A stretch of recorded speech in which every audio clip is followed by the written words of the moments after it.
he's talking. So weird. I'm afraid. I'm very afraid.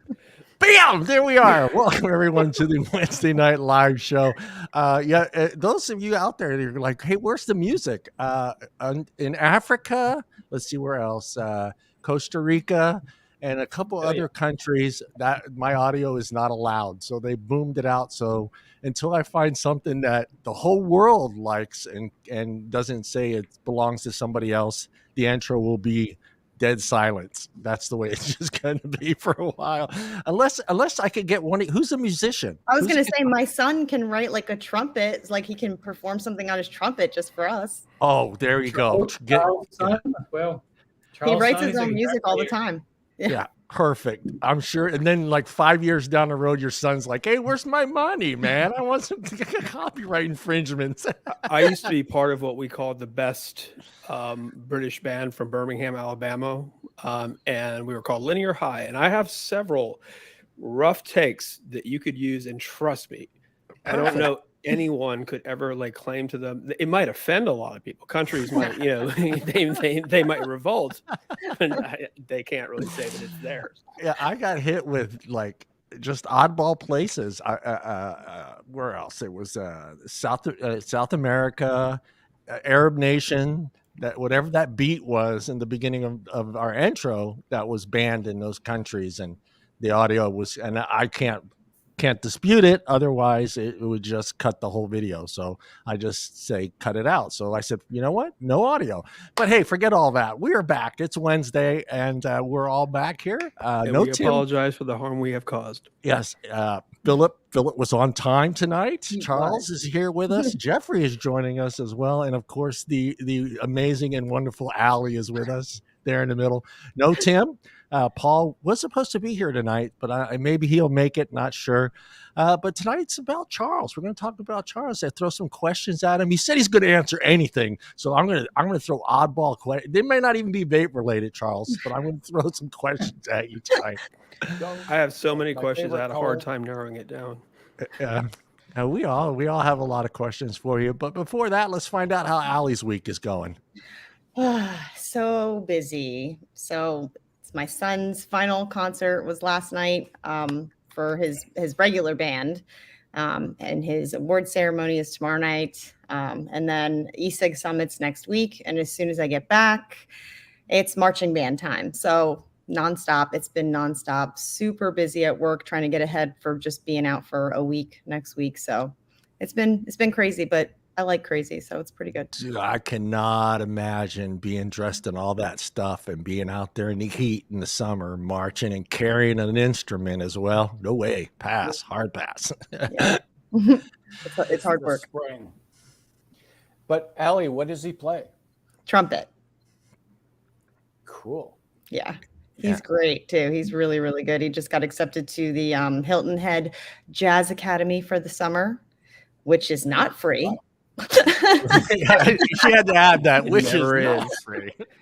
But they were also invited. They were finalists. And then they sent me the bill, and I was like, "Wow!" Yeah. Wasn't his band finalist in the DC competition? Yes, they went and did the President's Cup, and they finished second place. They lost by 2 points. That was a magnificent achievement, truly. Yeah, 2 points. Bravo. I think I would have stood up as a parent and said, "This is rigged. This is rigged." That's what he said. He said it was rigged because What makes you think she did? Alma mater. I'm sure Allie did. She's staring down all the judges. I know where you live. I know where you live. I know where you live. Phillip, how's your week going? It is going well. Have a lot of interesting domestic challenges that we are, meeting head on. Good things, all of them. And I'm just glad to be here. Charles, I'm really excited to have you back on the show. Thank you for joining us. And that's all I have to say about that. That's it. He's had an easy week.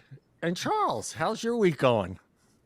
It's going well. I'm actually really excited to go to the ESIG Summit next week. Have been looking over the roster, the agenda.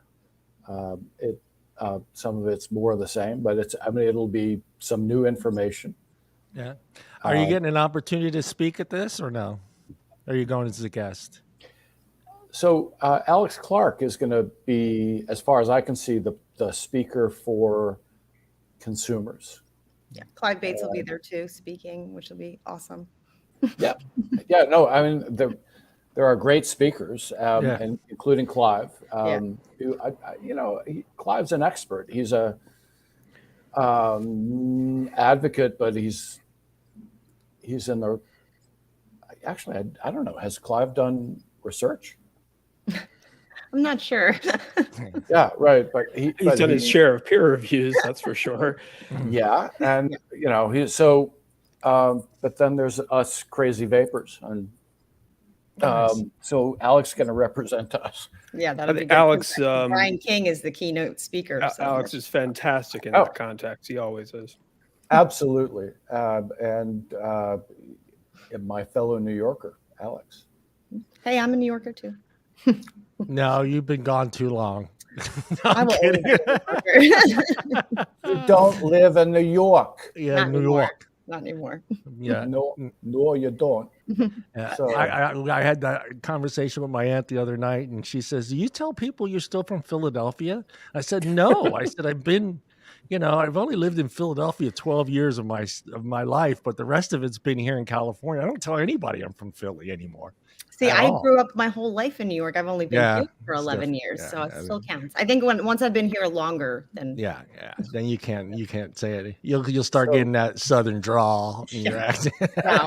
Not a lot of people have that in Charleston, actually, surprisingly. Yeah, I pick up accents wherever I go.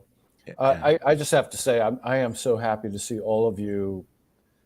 All of you are friends. Super happy to see Jeff. Who Jeff and I talked a couple of weeks ago, but so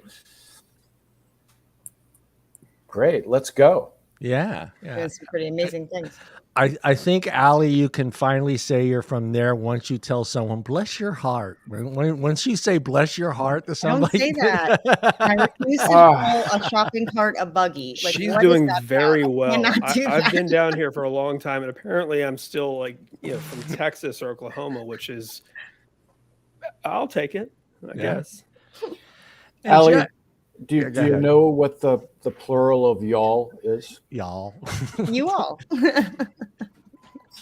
No, it's all y'all. All y'all. All y'all. That sounds even more Southern. Bless your heart, child. All When y'all. you said "bless your heart, child," then we know that you're a Southern girl. Right. Jeff- And if you play a country music record backwards, you get out of jail. I was going to say the happiest song ever. His truck gets fixed. He gets his dog back. You get your There we dog go. back. You stop beating your dog. I use a lot of y'all on Twitter for effect, and I'm starting to wonder if maybe I should cut that up because it's easy to mistake as that's the way. Is FU. That's pretty much. I do bless say your y'all. heart. I do use that, but Jeffrey, how's your week going, buddy? It's going great, thank God. Yesterday we have a pretty good day in Chile, by the way. Now talking vaping related stuff, right? Yesterday they had the voting of a bill in Chile, and it is so nice to hear deputies and regulators talking about and actually saying harm reduction and saying that there's no passive vaping and saying that that the experience of the UK and New Zealand and France, it is worth looking at. And, hearing all that stuff is kind of invigorating, yeah. Allie, you know what your job is? What? Tim's not here. Oh, I got to say hi to everybody. Oh, That's all right. let me scroll. Do it like Tim. Say, "Hey, Hey, everybody. Thank you so much for joining us in the Wednesday Night Live show. All right, let's see who we got in here. All y'alls. All right. y'all." We have Tom, Bless your Mallory, heart, child. Steve, aka Jason. Who else we got here? Pam, James. Let's see, that's just me. Let's see. I think Well, that might be it. Peggy at E6 Source. And Let me check her work. I think that's it. All right. James, Mallory, Oh, there's Addie. As soon Peggy. as I said that, Addie Tooney pops up. Hey, Addie. Addie's here. Charles, for everyone that doesn't know who you are, tell them a little bit about yourself. I mean, first of all, John, thank you for inviting me to Oh. join. But we're all friends here. I am. It's very confusing to explain what I am. Try your best. Well, I mean, this was even to actually me. part of my question, Charles. You have so much experience, whether it be working with the World Health Organization or various different foundations. I guess maybe if we could talk about when you first took up the tobacco harm reduction cause, and you do it with, let's just say, a certain skill that no one can truly match, and a tireless just devotion that I've never seen. Obsessive, addicted, but really on one platform. So, going to have to try to expand there. So when I worked for the World Health Organization, it was a very different incarnation. Actually, I was a senior advisor on the development of their very first research strategy, and which is interesting because research is one of the 6 pillars in the charter of the founding, the foundational document of the World Health Organization. And here they were 60 years later deciding, okay, let's have a strategy on that. Okay, so I was one of several people who were helping to devise that document.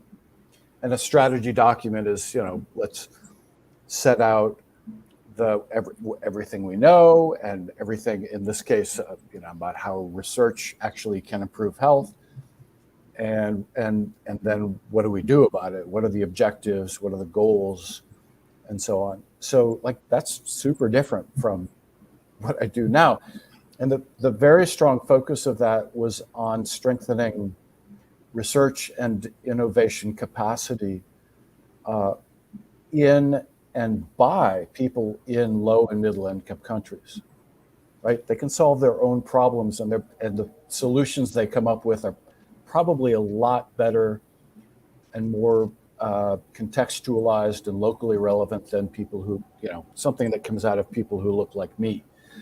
And that was the thing. So a lot of my background has been on research and innovation policy, and also working, I was at the Rockefeller Foundation. I was at the U.S. Department of Health and Human Services for a long time. It was all about infectious disease, HIV, TB, malaria, dengue, and some of it was on nutrition and child health and early childhood development. More recently, I was working or advising the New York Academy of Sciences for a while on that.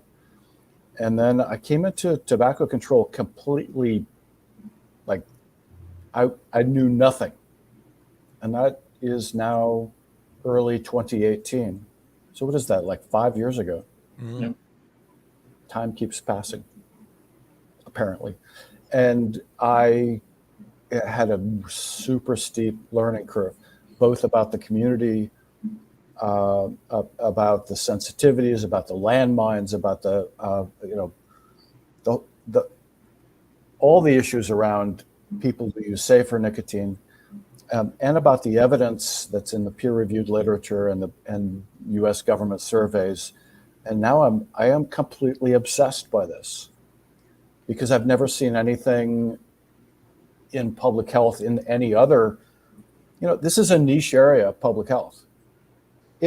Really, most people in public health don't even look at this. They don't know, and they don't care, because it's almost like tobacco control and cigarette smoking and any use of toxic forms of tobacco is sort of it's kind of grandfathered in, right? It's Yep. And that's literally that's the way I used to think about it.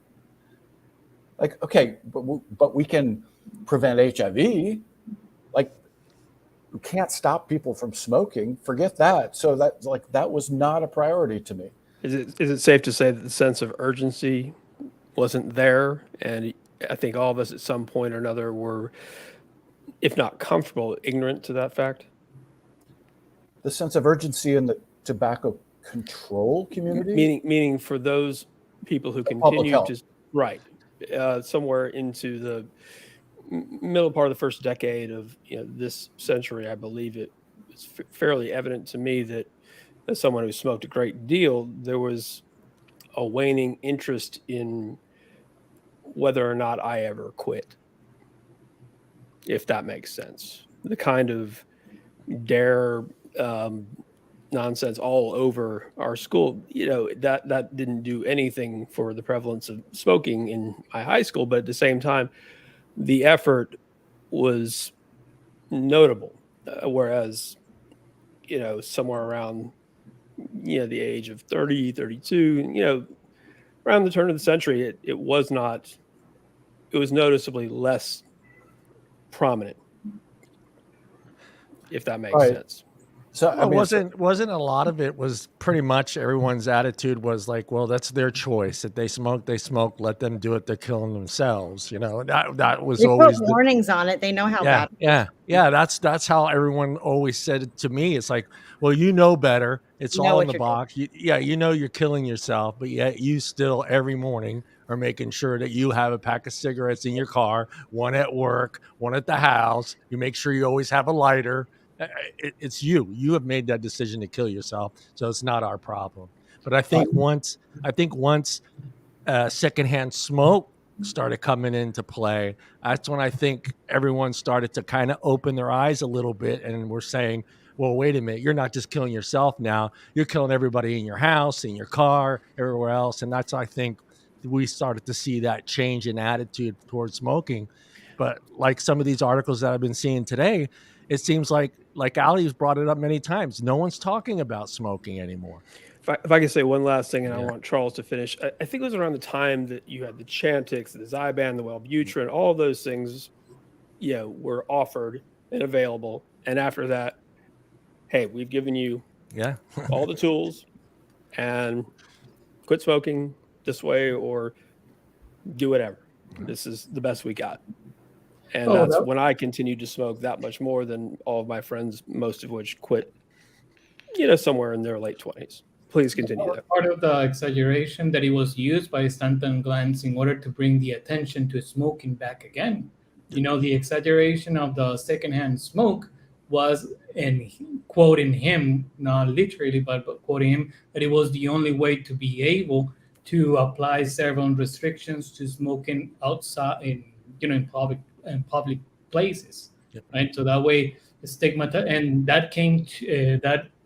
Fast forward, that became the stigmatization of the people that smoke, because obviously you're not just killing yourself, but you are a menace to society and the public. You're a villain. Right? You're toxic. Yeah. If you can't scare people straight, point who's to blame for this and that, right? It's worth know the history, right? So there were people venomously opposed to smoking way back in the 1920s and 1930s.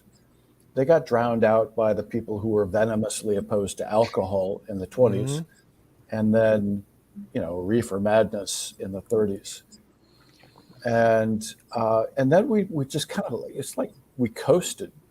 So coming out of World War II, almost 60% of American men were smoking because the government had been giving them free cigarettes in their K rations. And most of them started smoking in their teens. They were enlisted in their teens.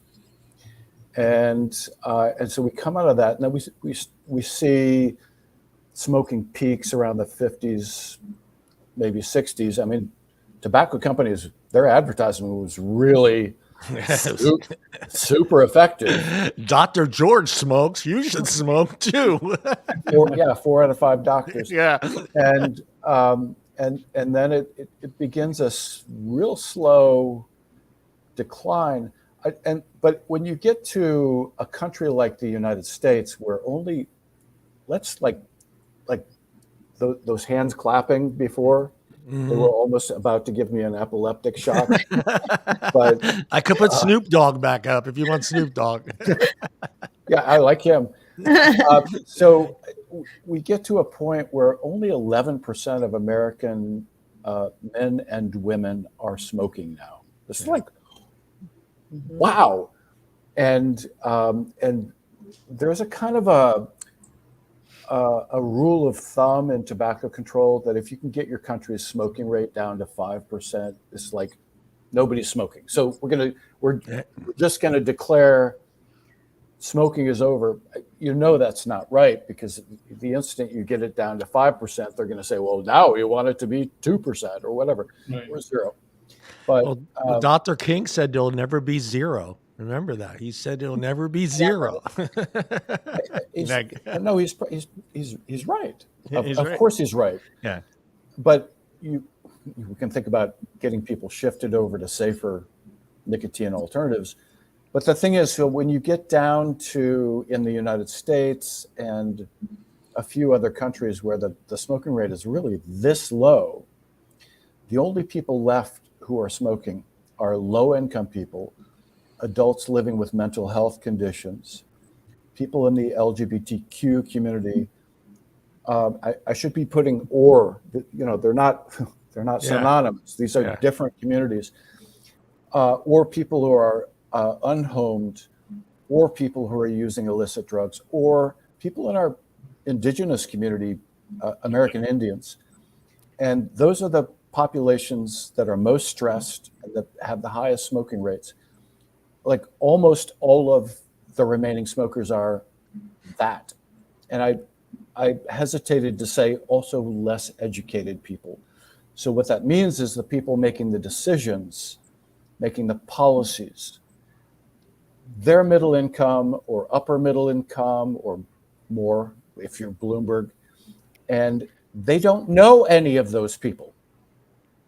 This is something I never noticed as much as going to the Alabama State House to argue against a bill that would basically enforce the FDA directory immediately of the products that have been approved. It was backed by R.J. Reynolds, and the American Heart Association, I believe, was even against it.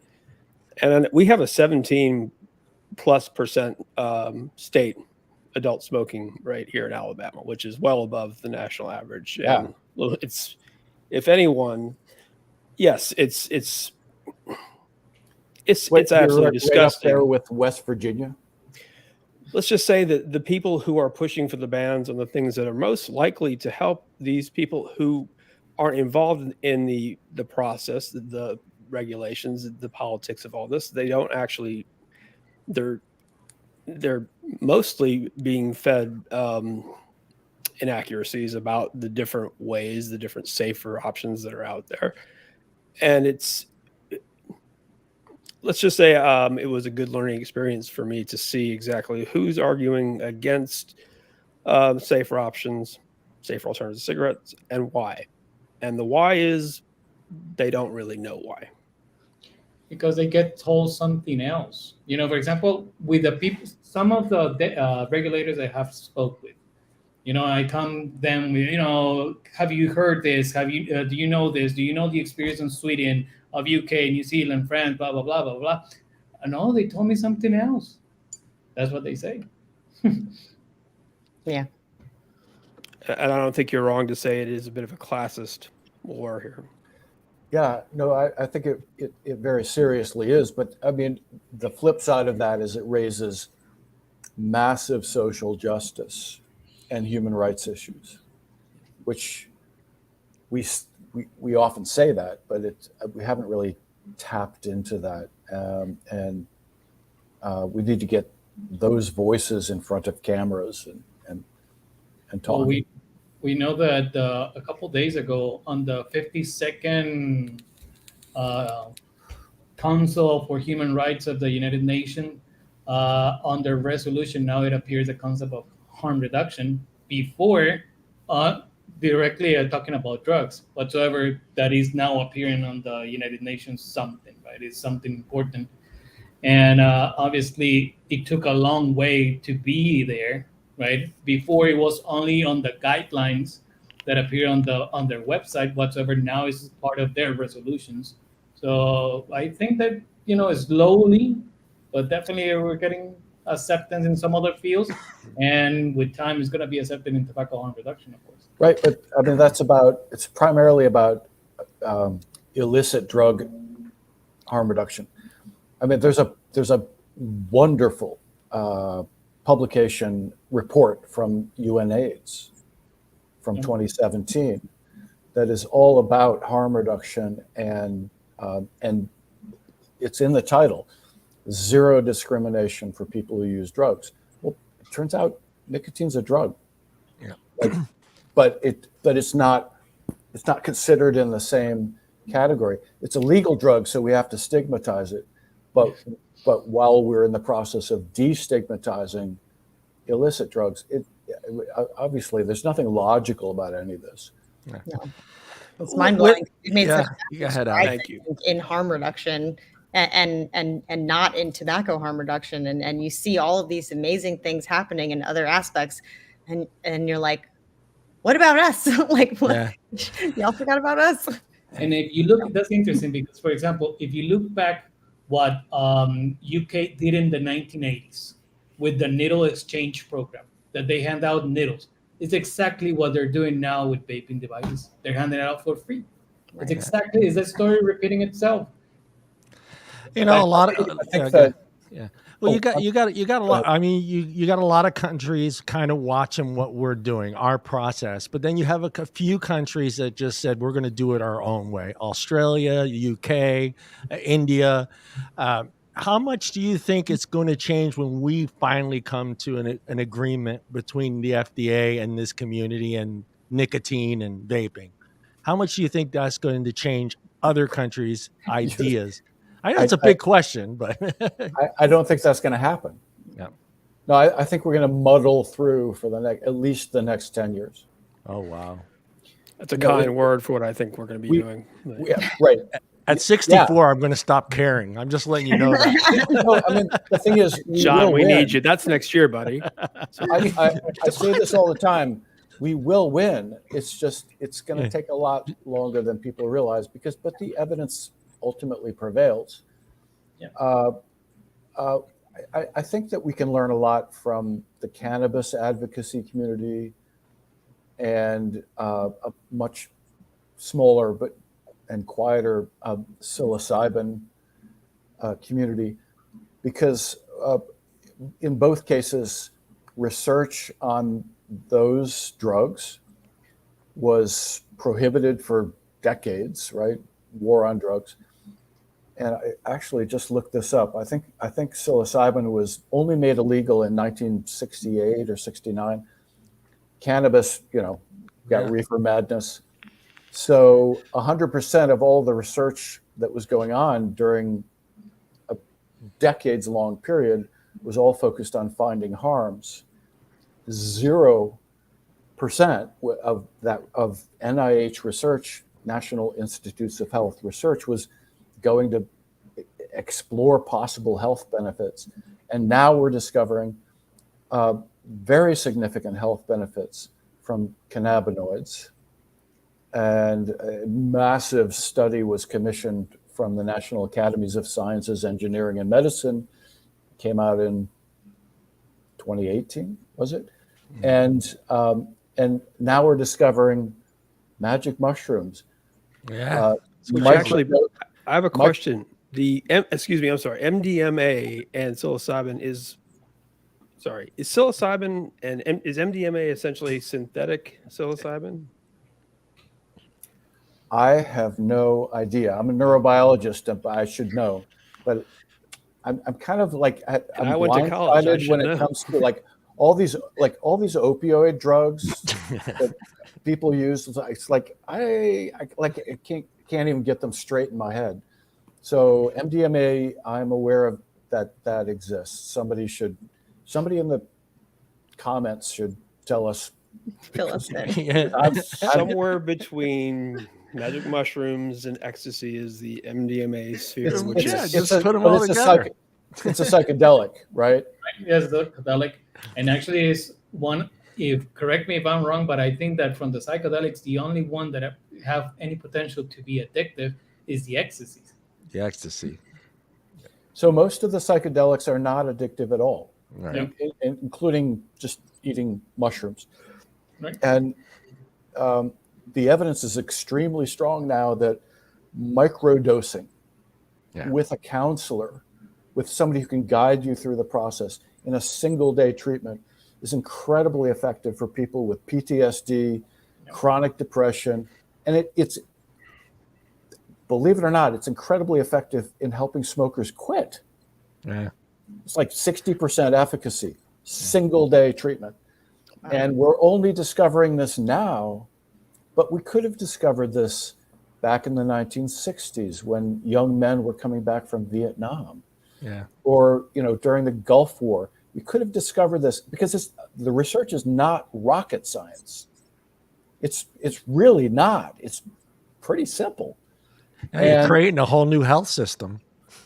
So the thing that intrigues me now is that we are demonizing cannabis and cannabinoids, and we're demonizing psilocybin, magic mushrooms. Back in the 1932, Americans decided to demonize alcohol. Yeah. In an amendment to the Constitution. So there is a process for demonizing drugs, and there are just a shitload of therapeutic benefits from nicotine that have all, of course, been swept under the rug. That's a key thing that motivates me right now, especially for people with neurodiversity issues. But I mean, the list is long. Yeah. I don't know. I find it really funny. We're smack dab in the middle between Mexico and Canada, and there's two different policies that how they treat this product. Right.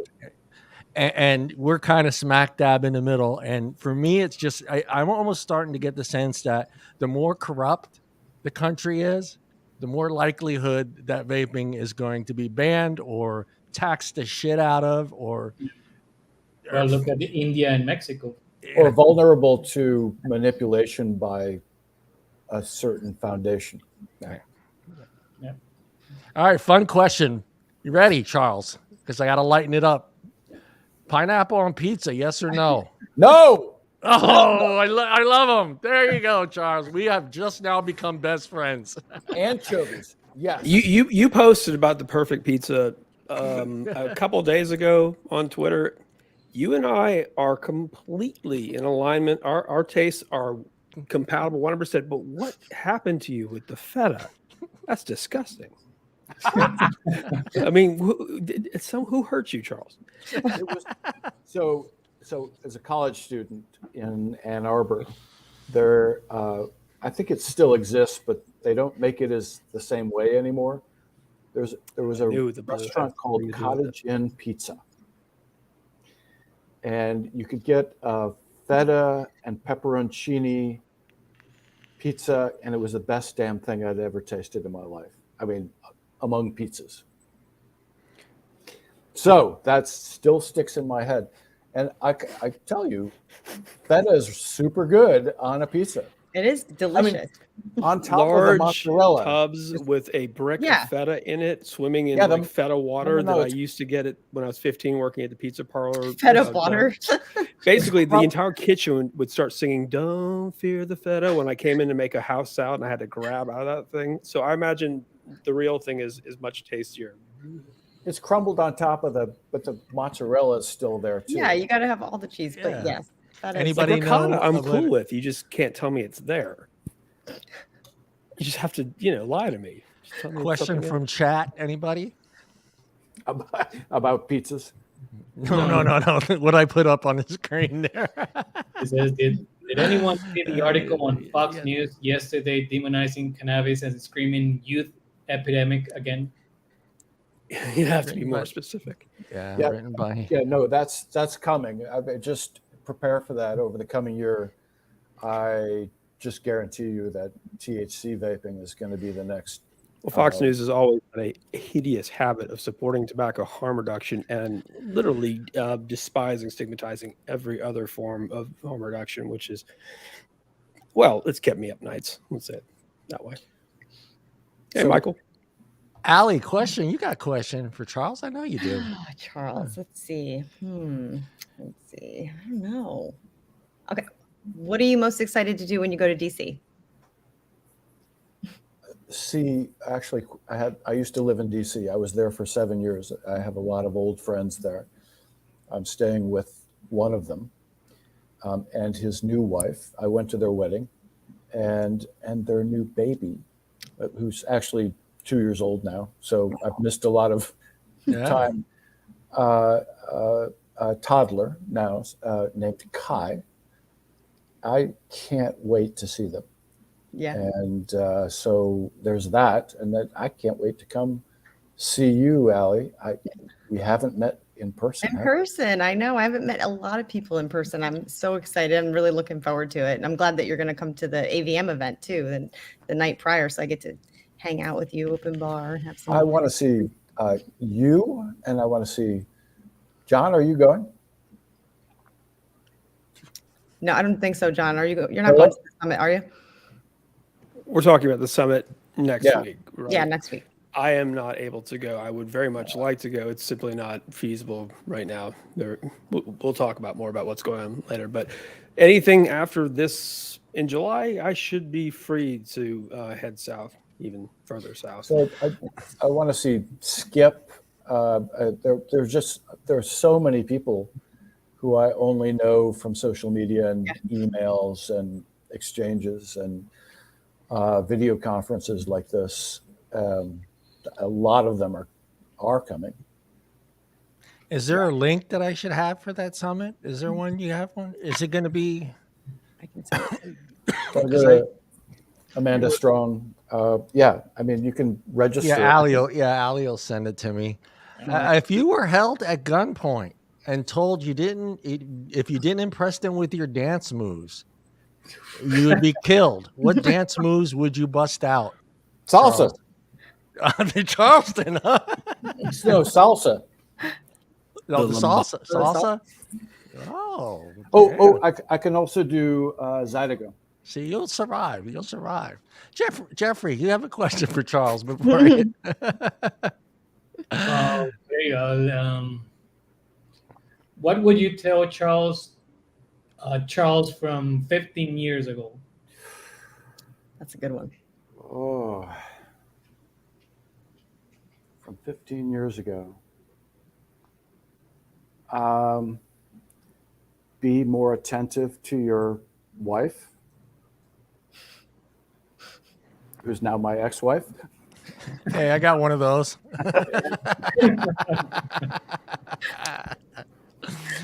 Everybody, I'm going to go ahead and post that link Good to answer. the summit in the chat, so you guys have it right there. So, and that is next week. Allie, what days? It's Tuesday. 16th, yeah. Yeah, nobody's doing anything on Tuesday. Yeah, tacos, right? Tacos, Tuesday, and a summit together. That's Boom. right. There you go. Yep. It starts next Tuesday. Is this going to be televised or streamed live somewhere? Oh, You can Fox register. will have it coverage of it. Yeah, CNN. It'll be on Right. CNN. It'll be on MSNBC. Yeah, right. John, are you fucking with me again? Pretty much. Okay, good. Pardon. I cursed. I apologize. There'll be like a little blurb. Some people met somewhere on Tuesday. We don't know what it was about, but yeah. Is this something that is streamed after the fact, essentially? Yeah. Yeah, it is going to You be. can register to watch it, I think, live, but it's not free. It's not free. And who will be getting the proceeds? Amanda makes she waives some registration fees Yeah, that's a good So idea for- probably for advocates. Yeah, for advocates if you ask. there you go. Nice. Charles, your first job, and did you quit or get fired?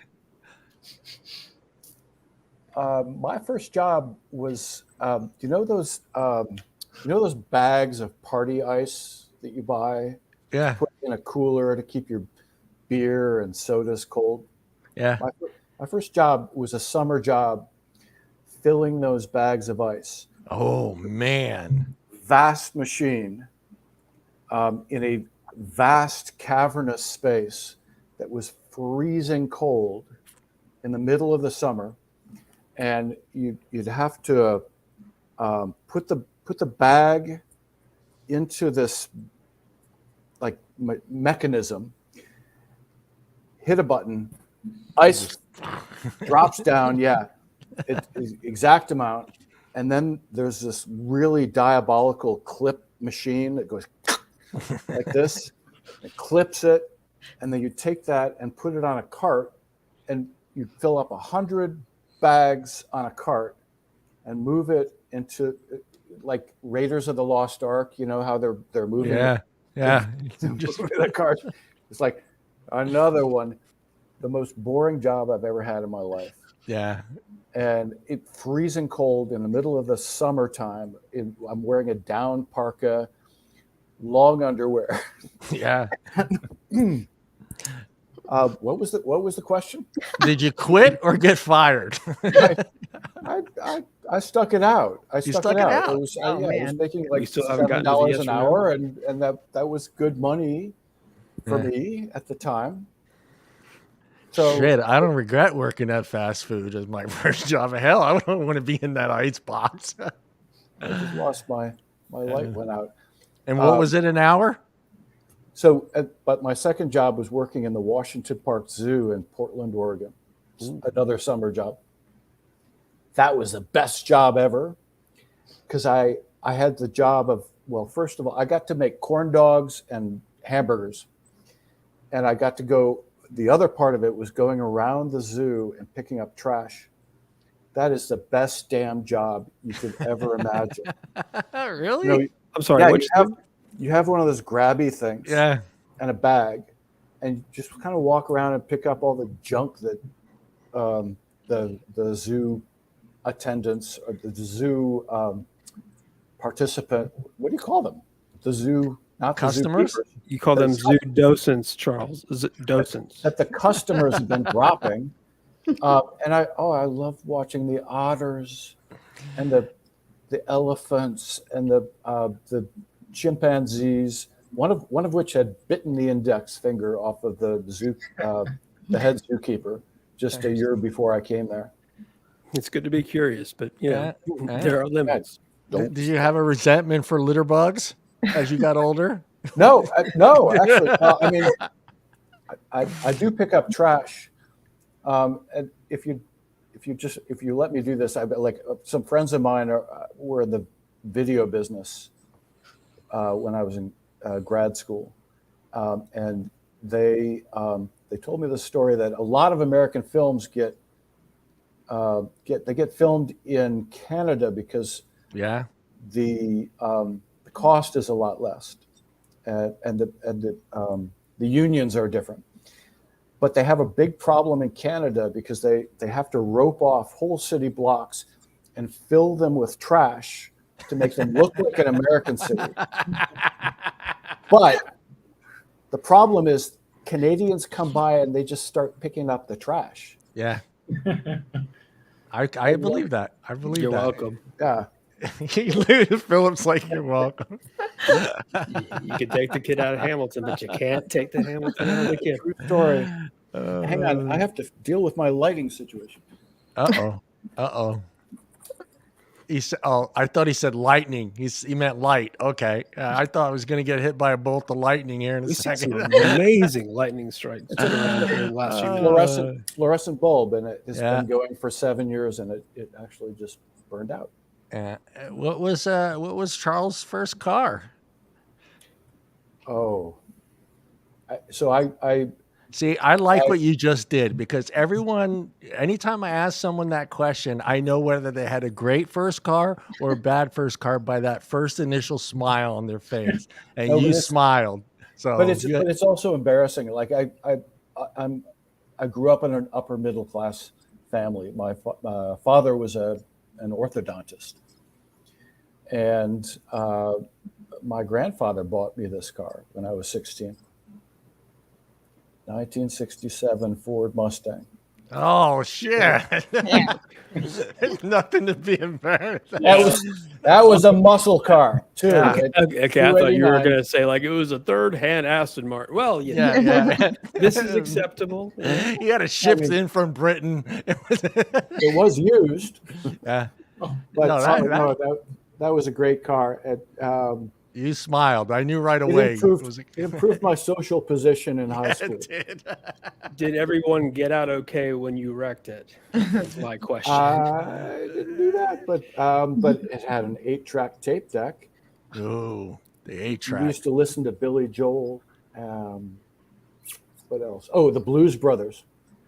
Linda Ronstadt, I remember pretty much constantly on the 8-track.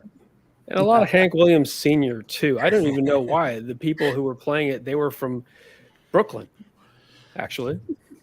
I had no business listening to Hank Williams Jr. or Sr. on 8-track. I think that's the one form of sorry. Going to can around days. Are you opening up that bar or cantina? The cantina in Mexico. Yeah, no, I do think about moving to Mexico sometimes. And I speak a little bit, enough Spanish, and somewhere near the water. Yeah. I only know how to say dos equis, por favor. That's all I I'm the know how to only say. idiot to ever graduate Arizona State. Una who chela, took por French. favor. That's it. That's all I know, man. And gracias. Jeff, do you have this word chela? You know Yeah, this? we do. But it's not currently referenced. Usually beer, when we ask for it here in Costa Rica, is birra. Hold on. Oh, Oh, look hey, at that Paul. face. All the way from Australia. My brother from down there. I love you too, Paul. I think that means he missed us. Hi, Paul Paul. might be a little cranky. That We is understand. love for us. That's Paul's way of saying I love you, John. Unmute yourself, Paul. It should be this way then. Well, everything at the moment's always upside down, so don't worry about it too much. The water goes this way there when you flush the toilet. It does actually. You know. Hi, I'm good to see you, Paulie. Yeah. Yeah. Do Hey, you guys. have a question for Charles, Paul? I got a number of questions. When are you going to hop on a flight and come to Australia and help us out here, dude? Oh my God, I would so much love to. I have traveled a lot, and I've never been to Australia, and I have such a sincere, deep love for the history of your country, and I mean, interest in the indigenous population, not to mention the flora and fauna. And there are so many similarities and differences also between American culture and Australian culture. All of that fascinates me. Yeah, true. And this is a question for both yourself and for Jeffrey. With what's been happening here the last couple of weeks, and then last week, the stupidity of our illustrious new health minister, where do you think we're going to go from here? And do you really think that they're going to go through with this and make an example of us when we get to COP10 saying, well, they're doing this, maybe we should all follow suit? Jeff? Well, definitely Australia is a poster child for the WHO, and there's a strong interference that actually is driving the policies. Even though that we know that the government lost $5 billion because of cigarette taxes and the people that have switched to vaping, and that the 5% is going to alleviate the 5% extra that they up the taxes for cigarettes, they're still going to be pushing for measures for people not to quit smoking. Obviously, that's one of the intentions of Butler. At least that's what I think, right? I could be wrong. Whatsoever. I do think that they're going to be pushing. We're already seeing how the effect of Australia has been mentioned all over the world, and people even suggesting that they should follow the same mechanism of banning stuff. We have even seen Ash UK mentioning how no, I'm sorry, Ash New Zealand, mentioning why they're not gonna be, or they should not follow the what it was done on Australia. So there's a lot of countries that are not willing to back down on their current regulation. I know that what happened in COP is gonna make waves and is really probably the most important year for vaping or tobacco harm reduction in general. And I do think that from the threats that we're facing, that is around 6, 7 threats if we count batteries, flavors, the usability of the product that you're able to change wattage and all that stuff. Most probably the one that is we are really, really risking that it will take actually place in consensus, because COP have to be agreed by all parties, and definitely we're counting on, for example, Philippines, that they raised their voice last time. We're counting on a few, for example, UK, to say that they're not willing to change their what they're doing. New Zealand, France, and all that stuff whatsoever. I do think that they're gonna be pushing really strong the flavor ban.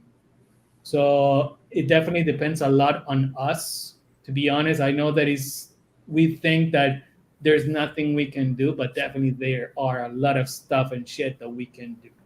And Australia, I think that it is really important to everybody that is a consumer. The 115 million people consumes tobacco harm reduction products. That Australia get up and do something about this as soon as possible.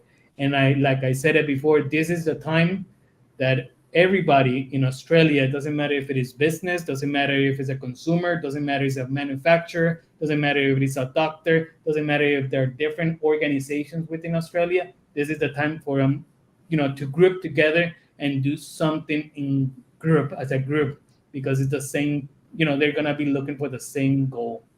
But it is just my thought.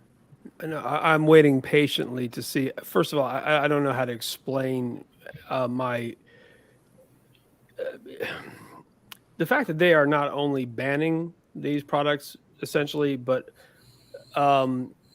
they are instituting laws that will provide jail time and thousands of dollars in fine for consumer amounts.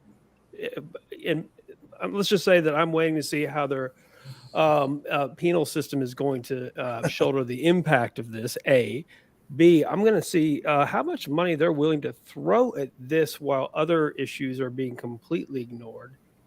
And I mean other issues that really matter, as opposed to people who smoke cigarettes, choosing something that doesn't kill them. I mean, it's preposterous. The whole thing is preposterous. And as Charles will let you know, Australia has seen, in terms of its smoking decline, the least amount of decline per year over the last 10 years of any country. Yeah, it's been low, but it hasn't gone anywhere in the last 10 years. And I simply can't believe that they're doing this, but they are. Yep. And I feel partly I think the USA, like always, has given them just enough bullshit to sound credible when they do. And Sandro, I didn't even know who he was until a year ago.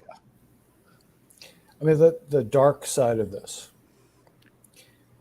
Paul, is that your country is now like the canary in the coal mine. And some of you will know this if you follow Clive's listserv, but actually some people have been saying only partially tongue-in-cheek, go for it. Like, let them double down and let them see what actually is about to happen. It's the most mind-bogglingly stupid policy you could possibly imagine. And the inevitable result of this policy of doubling down on something, on what's obviously already not working, is more of the same. It's the Einstein, famous quote: the definition of insanity is doing the same thing over and over again and expecting different results. That's what Australia is doing. So, sorry, Paul, but go for it. Like, double down, man. Just crack down on those nicotine addicts and like, let it be. I mean, there are country comparisons, and the country comparisons, I think, they're going to start to become more visible and more important.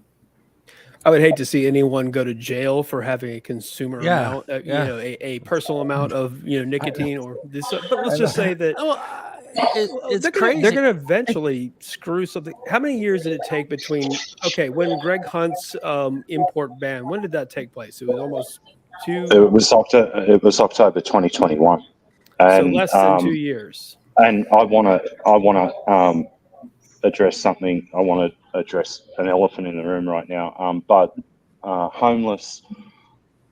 homeless issues in Australia. I'm going to be first and front up. I am actually homeless at the moment because of stupidity. All right, the stupidity of our government here and the previous government that was in place, and it is out of control now. Here, there's people, and the whole government system is broken. This government that we have in now is trying to rebuild things, but they're putting money into the wrong areas. They're not putting money into the areas that the Australian people need. Yeah. And by increasing fines, Canberra's the first one, right, to up everything. Now Canberra's reached out to all of the states wanting exactly the same ruling across every state for consumer. And I thought, you have to be kidding me, okay? Here in New South Wales, where I live, Sydney, they're now handing out on-the-spot fines and these are like young adults, between the ages of 18 to 24 that actually have a disposable vape with them. And if you don't have a prescription or you can't provide an electronic copy, they're handing out fines on the spot. The police are doing it. They're actually getting law enforcement to back them up there. In parts, yeah. There's certain LGAs or local government areas that they are getting this back up now, which is quite horrifying. And it's all in the very low socioeconomic areas for a start. What are you gonna tell your mother or father? You're 21, you're vaping instead of smoking. You get pinged with a $400 fine. For what? Having a vape in your hand. And if you decide to go to court, the fine gets increased to $1,100, or it's a point style system. Once they have you in the cycle, they have you. Once they've got you, and then you're targeted. You're actually targeted. I use open systems, okay, and I reached out to Bogan to help me out because I had no access to all my vaping equipment.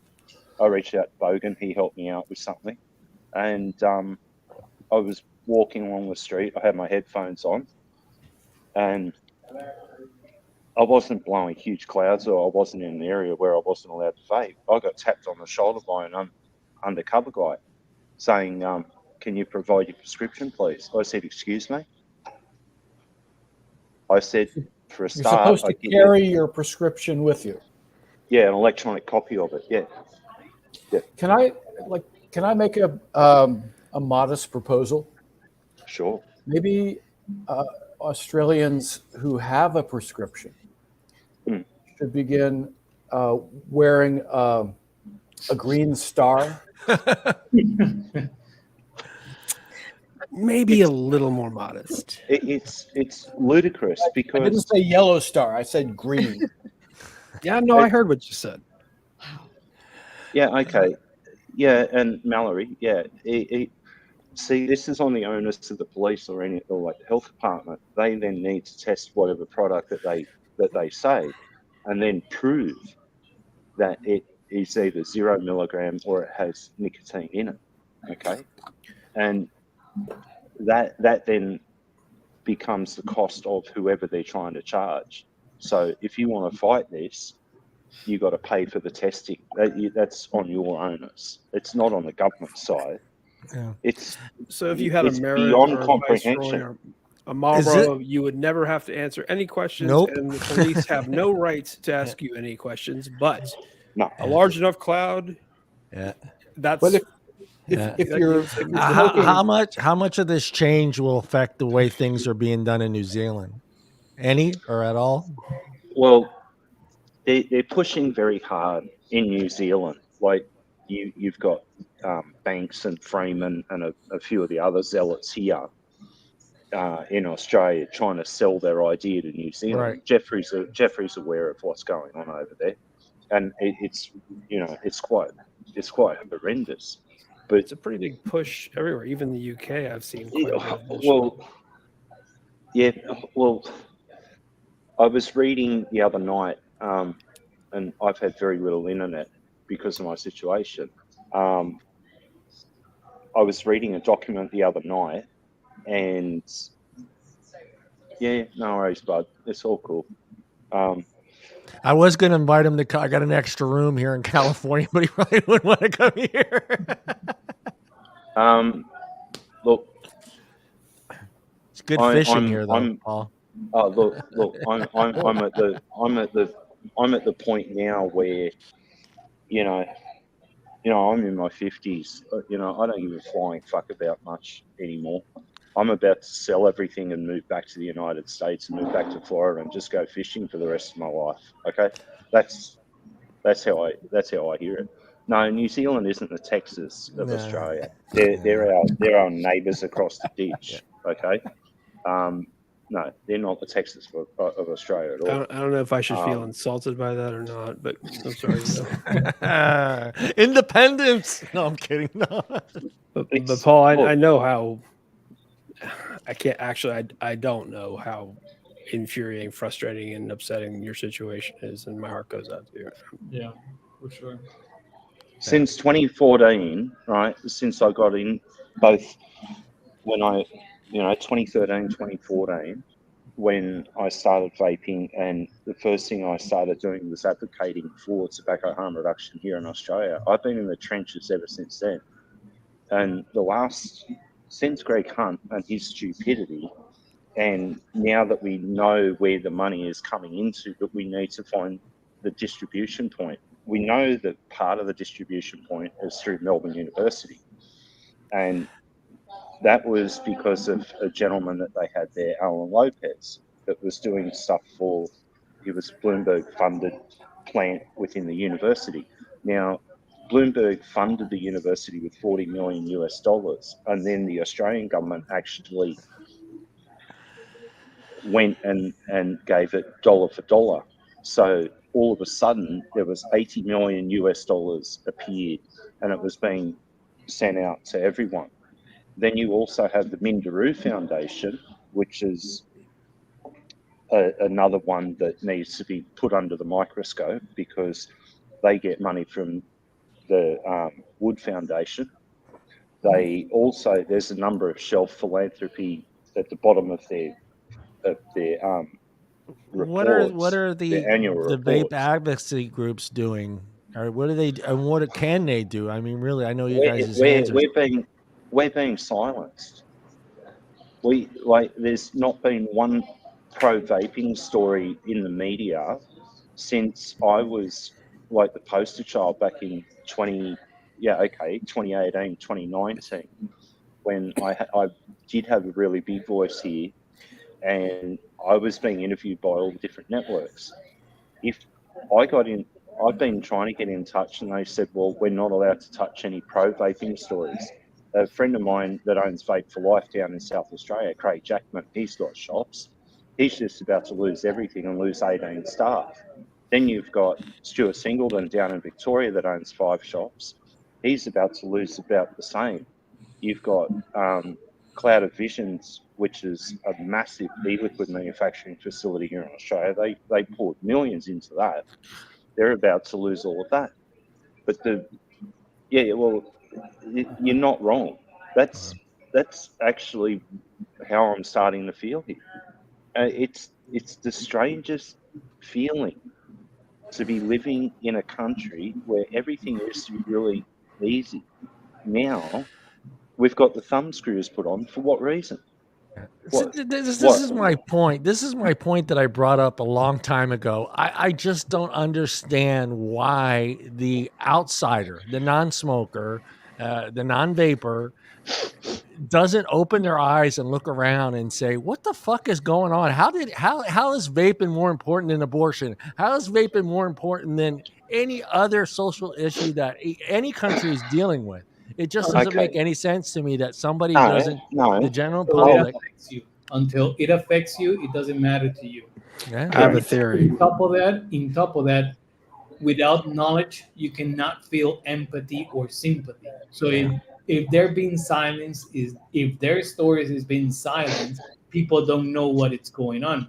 I know that we live in a world that, because of our connection with the advocates around the world, we know what is happening around the world, and because we care, right, we get to know each of their stories somehow, right? Whatsoever, the majority of the public doesn't know shit of what's going on in Australia. I agree with you, but on the same point, every person that you run into has someone that has died from cancer, has died from smoking. Yes. So to me, that is correct. If But I see we're it, not, we're not I, talking to that person as much as I think we could. If I'm on Hulu and I'm not a smoker and I'm not a vapor, but every fucking commercial is about anti-vaping, I think I'm gonna want to get a little bit of knowledge on what the hell is actually Australia going on. is an extreme right now. It's unlike anything I've ever seen before. You know why? Because they're wrong, and on some level they know they're wrong. There's the proof of the original rollout of the prescription plan. It was an absolute disaster. This is why they are so terrified of looking like they were fools. That's well past the point now. Let's just say that I don't really see how this could end in any other way but catastrophe, and that soon. So we have that to look forward to. So this is all doom and gloom, right? I've said this before, that Australia is the petri dish for stupidity, right? And that's what it is. That's the other terminology for it. But honestly, we're the petri dish for stupidity. Paul, I have a question for you. They don't understand. They really don't. There you go.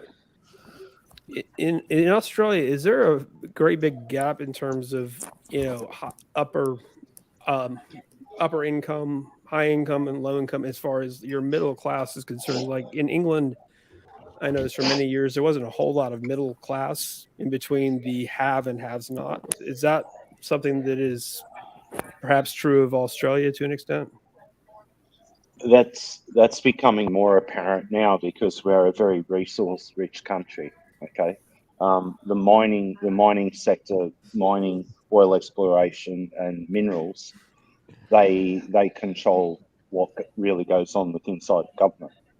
But we're also a country that no one really looks at until you dig deeper into it. That we also do a lot of pharmaceutical development here, and a lot of people don't know about that side of it. You've got specific companies now that are owned by the big internationals, and they're here doing all the testing, and they're doing development here behind the scenes.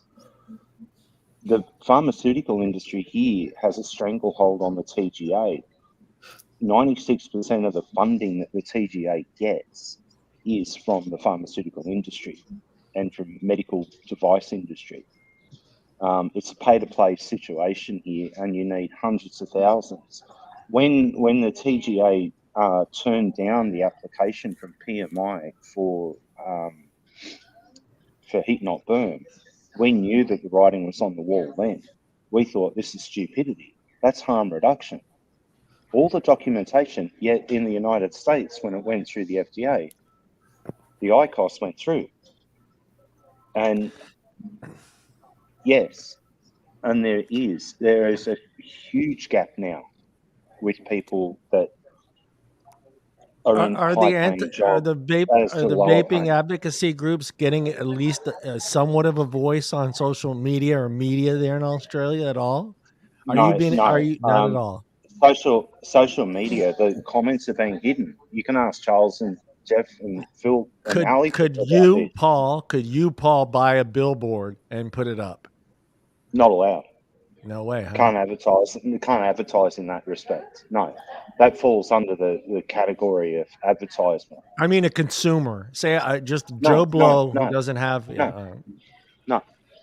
So, Because, for example, let me ask this group: where do you think we're going to be 10 years in the future? 10 years in the future, Mike Bloomberg he might be gone, or he might be in the category of that my friends and I used to call not dead yet, which is where you disappear from the public eye. Isn't he going to get frozen with Does Disney? he die or does he like multiply like a gremlin? They're going to freeze him and put him somewhere in New York. Charles can correct me, but I think his mom lived to like 115 years old, some shit like that. Fine, but Only he's gonna enter a period of like disappearing from the public eye. Yeah. But his money, his billions, are going to continue doing what they do with the same mission. So, but at the same time, there are some inevitable things that are going to happen. The evidence is going to continue to accumulate. Furthermore, country comparisons are going to become more and more stark. And I'm sorry, Paul, but like, just go for it, man. Just like get everybody smoking. It's horrible. It's absolutely horrible. But the contrast is going to become more and more apparent. So the evidence is going to become, I mean, it's already blindingly obvious now, but it's going to become even more so, even to journalists who don't have a lot of health or science backgrounds. And, where are we going to be 10 years in the future? Okay, Rod, Colin's been able to get airtime for a number of reasons. Okay, when he retired as a physician, he was let off the chain somewhat from the AMA, Australian Medical Association, and RACGP. Right, they can't control him anymore, and he can start talking the way he wants to talk, and he's now got backing from all over the world, from some amazing minds that are trying to help him nut this out. He's been very outspoken in what he's done because of what's happening here. Now, $50? They're not that high, are they already? Yeah, they're over that now. Yeah. Fuck. Sorry for my French there, but that's like, dinner for two or a pack of cigarettes. Rolling. $48 million contraband of cigarettes like 2 months ago, right? Yeah. Wow. No, that's nothing in comparison to what's coming in here every day. If you have a look at the price of 50 grams of rolling tobacco now, I've never heard of a price like this anywhere on the planet. It's $138 Australian for 50 grams of rolling tobacco. Just get me to Panama. That is fucking insane. It's mind-blowing. The sad thing is that everybody in this panel is an ex-smoker, and we all know what we would do for a fucking cigarette back then. And $50, yeah, you're going to bitch, but guess what? That guy's still going to be standing in front of that counter at the store, and he's still going to be buying that pack of fucking cigarette. So Paul, take cigarette butts and take the leftover tobacco and put them in rolling papers. Like, I don't know. Question for Paul. Paul, admitted that. As far as I know, Australia is the only country I know of where people are starting to grow tobacco in their backyards in the same way that people in the United States and many other countries have been growing weed, right, for decades. Yep. And are there people also putting it under grow lights in their home, hidden? Yeah. So that's what's happening. We're But you demonizing. want and also now the fine per seed, per tobacco seed, is $11,000. And if you've got a fully matured, Nuts. Are we going from hydroponic weed to hydroponic? Oh my God! Really? I can see what do they call those people that bring in stuff illegally into the country in their bodies? What they mule. Mules, yeah. What do you got? One tobacco seed. You can't fit that many cigars up your butt. Up my bunghole. That can get expensive, Paul. That can get expensive. No, I think that's an interesting phenomenon that's happening in Australia that I would like to learn more about. I've seen news reports about drug busts of people who were growing acres of tobacco in their backyard. Yeah. And like that, I can tell you that's definitely not happening in the United States. But the really funny part is they busted a house the other day. They said it was weed growing. It wasn't. It was 20 tobacco plants. 20? Oh my goodness, that's a lot of seeds. What the hell are you going to do with 20 tobacco plants? Literally, what are you going to do with that? Well, it's called how much dried cured tobacco could that possibly yield? Or possibly how much nicotine, pure nicotine, could that yield? Yeah.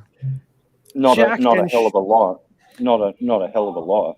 I apologize for my language, ladies and gentlemen. I'm not usually this. The cigars are just as expensive. Cigars here in Australia are out of control. Like a good Cohiba, you're looking at 250 plus per cigar. So if this all takes place in Australia, and we all know on this panel exactly what's going to happen. The black market is going to take off. How bad is the black market going to have to get before they see, hey, we made a big mistake? They don't see it now. They got to. I mean, there's no way around it. I mean, you see a black market, and there's still, I guess, because they're going to still be issuing fines, but eventually let's be honest, a 15-year-old doesn't have 400 fucking the amount of times Tahir has quote tweeted me in the last month alone tells me that they are nervous about their position. That much I have to say. Other than that, it's an atrocious situation. Wow. They're very nervous here for a lot of reasons, because even though they might get $17 billion a year from tobacco revenue, right, tobacco tax revenue, if you look at the cost to the medical system here, right, you're looking at about $170 billion a year in medical costs with tobacco-related injury. So, and then on top of that, right, we've all got to go and get our prescriptions. Okay, now that's every 3 months. You can't go and get a prescription for 12 months anymore. They've stripped that back to 3 months. So every 3 months, you've got to pay. Huh? I said, so it's like a controlled substance here where you have to go every 3 months. Yeah, correct. And so every 3 months, you've got to go back and get a prescription. Now, that prescription costs the Medicare system, if we roll this out, right, properly, the way it was meant to be working. So us as the patient, we go and pay anywhere between $80 and $120 for that prescription. Yet with our Medicare system, say for argument's sake, 1.2 million vapers went and got their prescriptions. Is there anyone other than Colin Mendelsohn who will actually write a prescription? Oh yeah, there's out of the 130,000 doctors that we have here in Australia, it's 1%. That's it. What if all you vapors just hammer these doctors for a prescription all at once? All you guys just go in there and just demand a prescription for vaping. What would take place tomorrow? You would melt the whole Medicare system, because the Medicare rebates, you out of the, say you paid $85 for your prescription, the Medicare rebate system would have to give you back $45 of that. People That's who are interested in 45 quitting million. smoking That's are not millions known to of be proactive in this nature. Okay. No, This is it's to say, this is why vaping and all sorts of and snus have been so successful, because it's almost been effortless for a lot of people. This is basically putting money and effort in front of people who don't want to continue smoking until they die. It's absurd on so many different levels and so many different dimensions. I don't know what to say. I have a question, Charles, Paul. How much of this do you believe is actually motivated by money, greed, and how much of this do you think is motivated by not being made to look like schmucks? Because the Australian tobacco control establishment, they are the worst, in my opinion, and they are awful, and they are incredibly, they are how should I put this, deliberately they inflict all kinds of, they're happy when they're hurting people with whether it be with words or policies. My question is, how much of this has to do with dollars and cents, and how much of this has to do with ideological, just my position, I have to be proven right and I can never be wrong? I'm curious, because that's something. Well, the medical establishment here, okay, when you have the AMA, the Australian Medical Association, and the RACGP, right, Royal Australian College of General Practitioners, when they go against what their colleagues have done in the UK, what the hell is going on? Who has corrupted that body of medicos? That's my question. And who is getting the kickbacks? Is the pharmaceutical industry that entrenched with doctors here in Australia that they're getting kickbacks, and that we have to prove what's going on behind the scenes to get action? Is that what we're going to have to do now? Where do we go from here? You know who you need? You know who you need, Paul? You ready? Oh, go away. That's your king. I know how you feel about that guy, but that's your only hope, to be honest, is the UK to step in and say, no, I don't see any other way around it. I mean, you guys don't have a voice. You're not given a voice. You guys are paying $50 plus per a pack of cigarettes. But anyone can tell you now that we're having our comments hidden on Twitter. We've got all the news. Oh, I know my post. All the Australian people were cut out of my I guess post. my question is, how do you explain the situation to someone who doesn't smoke, doesn't vape, doesn't necessarily give a fuck? How do you explain the situation to them in a way that's going to make them care? And that's my question. I have been thinking around because of everything that has said Paul and Charles and Ali John. How do we get people interested? And that is touching on other areas. For example, if it was me in Australia, I was trying to start a campaign that says, "Don't come to Australia," directed to tourists, for example. And I will start highlighting what is going on here. What is going on in Australia. Telling them there's a violation of human rights. There's a negligence to admit human harm reduction principles that are pretty much in line with what the first world is thinking. On top of that, I will begin a diary that actually, because there's a bunch of stuff that you said that I had no idea. And I think that some of us don't have any idea. For example, the $11,000 fine for the seed, that nobody had a clue about that. Why we that are so deeply involved in this thing don't have a clue about that? Right? There was recently a debate between Dr. Garrett McGovern and Sandro. I don't know how you pronounce his last. Is it DeMaio? No, that's just dickhead. No, let me just say, Dr. Garrett McGovern was absolutely a gentleman and on point. He made his case. He made it compellingly. And Sandro he sounded like Jerry Springer, only not as intelligent. Okay, it was bad. It was terrible. They do not look, not even remotely professional. They do not look knowledgeable. They look like they are howling at the moon for reasons unknown. How exactly? And Charles, I'd love to get your thoughts on this from the perspective of someone who is not aware of any of the different things that have gone on with tobacco harm reduction denial in Australia. How do you explain this to someone who may care about the human rights violations and soon to be the criminal justice issues that are about to pop up. Some of you know my really strong view on this, which is that we need to get the voices of adults who are living with neurodiversity issues in front of the camera. These are people who are actually using nicotine because it helps them and demonstrably helps them, because we know that nicotine patches help them.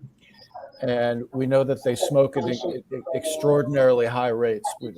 This is adults with ADHD, Asperger's, autism, bipolar disorder, schizophrenia, Tourette syndrome. I could go on. I think that those human voices are a lot like, the human voices of people who were recovering from chemotherapy, who were using cannabis, who went in front of the camera and said, "This is helping me. Why are you trying to take it away from me?" I think that's one piece of it. But the other thing is, what was the other thing? The other thing is they're having a really good time making poor people that much poorer and giving them cigarettes to fall back on. Yeah, correct. Everything they're doing is when you have, they're threatening extortion. They're taking away the options that are demonstrably safer by anyone's. I don't actually think anyone out there, with the exception of Australian media, is debating whether or not nicotine vaping is safer than cigarette smoking. Right. Even if it was just half as harmful, it would still be a win for public health. Yeah. The medical profession here is so close-minded.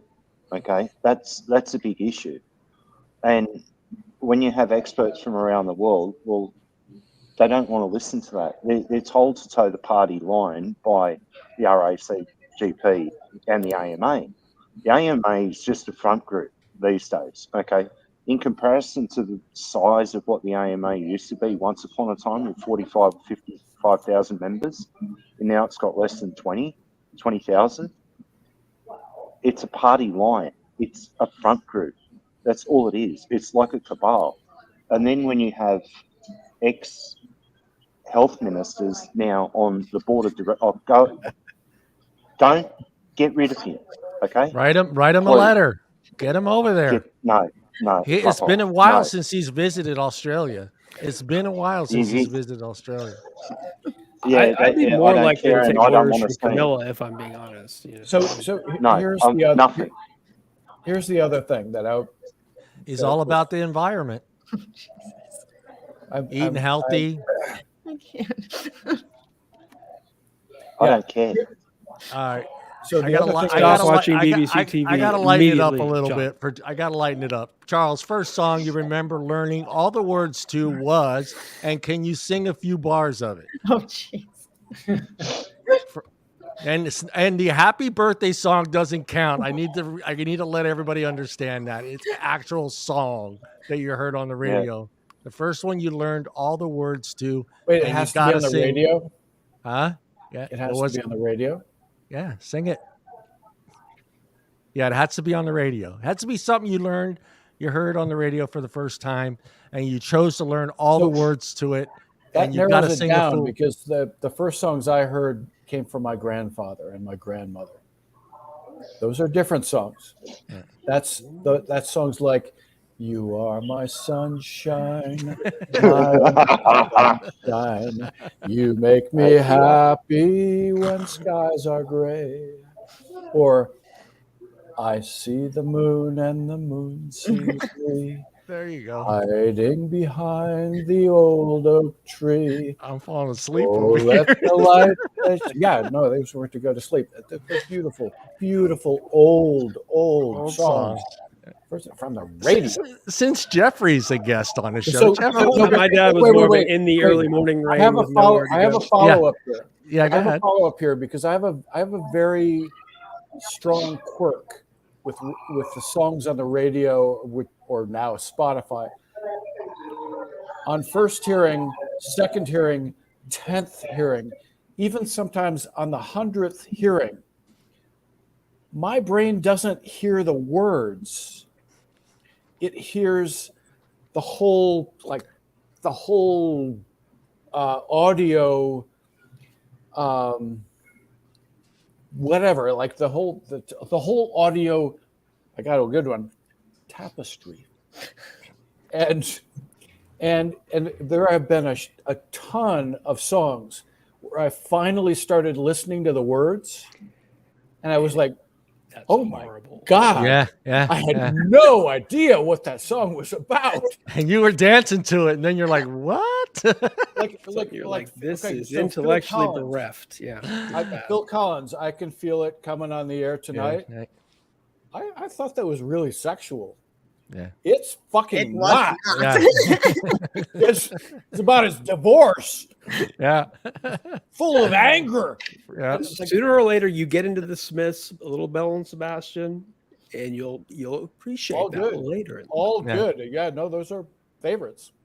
Yeah. There's some rockers out there where yeah. you're not supposed to know what they're saying. Yeah. It's imperative that you not know what they're Yeah. saying. For me, it was once I started putting headphones on for the first time in my teen years that I really started to really listen to the words, because before it was just always super loud in the car, in the house, in my room. But once I started putting the headphones on, I could really hear the words. And then I started thinking to myself, this fucking song is dark. I was just, Sometimes, yeah. How about you, Jeffrey? Since you're kind of a guest today. The first song you heard on the radio, you learned all the words to it, and you got to sing a few bars. Oh shit. This is going to be something in Latin, correct? Hard for that money. Well, I heard a lot of my first CD. It was the Born to Be Wild from Steppenwolf. Yeah. The second CD was the #1 hits of Elvis Presley. My third CD was the Queen Greatest Hits. Then my fourth CDs was Pantera, Vulgar Display of Power. The fifth, Sepultura. And then on and continue to metal and all that stuff. Yeah. But I do hear a lot of Latin music. For example, Joaquin Sabina, Paco de Lucia, that Charles is a big fan. Yeah. And Not a lot of words there, but yeah. Jeff, we have to hang out. Terrible. He's got good taste in music. I can tell you, he's got good taste in music. There was a tweet on Twitter. I think Elizabeth. Anyway, I can't remember who posted it. It was show your musical range from band to band, and mine was Sha Na Na to 9 Inch Nails. Yeah. And I think hers was Fugazi to Dolly Parton, something like that. But anyway, I think that we all learn from mom and dad, what this and that. But gosh, I listen to so much stuff that people. Tony Orlando to Taylor Swift. Hell yeah, Sean. I'm just kidding. When I have been bad, if I throw on the Bee Gees, I have a chance. Oh yeah, I can forgetting. listen to that Bee Gees album though. I can listen to that whole Bee Gees album. And actually, Charles mentioned that we were talking 2 weeks ago. We were talking about music 2 weeks ago. Yeah, that we were talking about a song that I sent it to Charles because it's about neurodiversity and all that stuff. But he told me that he already heard that song that is called High Rang from Gogol Bordello. Oh, and Gogo then Bordello, everything is illuminated. My man, I love him. Start wearing purple. That's crazy stuff. I met him For those of 10 you, seconds. for those of you who have children, so that's like fuck you, Jeff. For those of you who have children, does this resonate with you? Because when I was growing up, the shit that my father listened to, I had no interest in it. It was, and a lot of it was literally music. Long car drives. This is a United States. Like we have long car drives going places. What's beautiful to me is I have 2 sons who are now in their early 20s. We love the same music. Yeah. They share tracks with me that I haven't heard of before. And it's like, oh, that's really good. Let me add that to my playlist, and vice versa.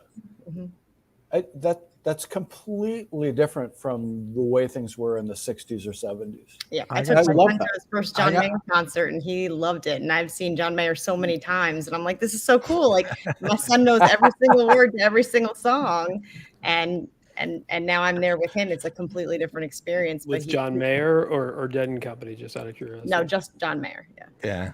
See, we have to tie in music and vaping together. Put those together and use that to for our fight. Jeff has done that. Yeah, actually, we have a He's already there. playlist that is music that make you think about harm reduction or have some sort of affiliation with harm reduction. We already have a playlist about that.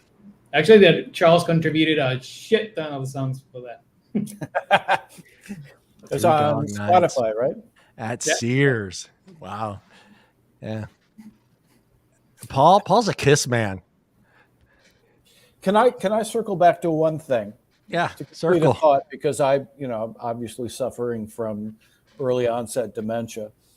Going back to the conversation we were having before and answering Philip's question, part of it is that we need to take a couple of steps back and recognize it's not just tobacco control. I mean, tobacco control is off the rails, right? But it's actually a niche area in the whole field of public health. And the whole field of public health has always been incredibly conservative.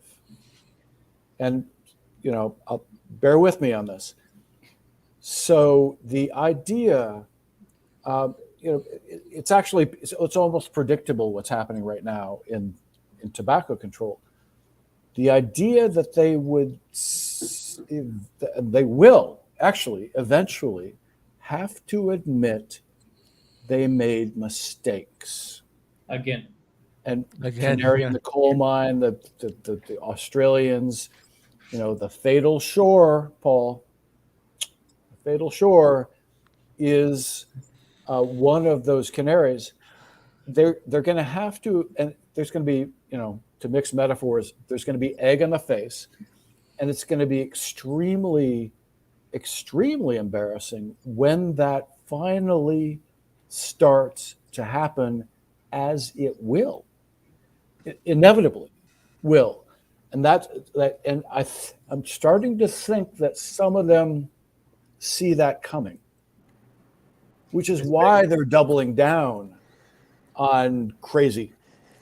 Especially I agree. I also think that the conversation about what funding streams are behind this is sort of a, let's just say it's a long one and not really a fruitful one a lot of the time. So many rabbit holes there. Exactly. If we can talk about things in terms of ideological pride, I mean, it's so obvious from every one of these so-called public health experts that they are desperate to make you believe whatever it is that they happen to be touting, and it's not subtle. And let's just say that regardless of what else is at play, I think that is something that is obvious to everyone. At the same time, among the experts in tobacco control, there is a shift going on. And so the people who were on the wrong side, they're a little bit more on the fence now. The people who were on the fence a lot of them are shifting over to the correct side of the fence. And the people who were already on the correct side of the fence are getting more vocal, like Colin Mendelsohn, right? And so there are positive signals, but it's super slow.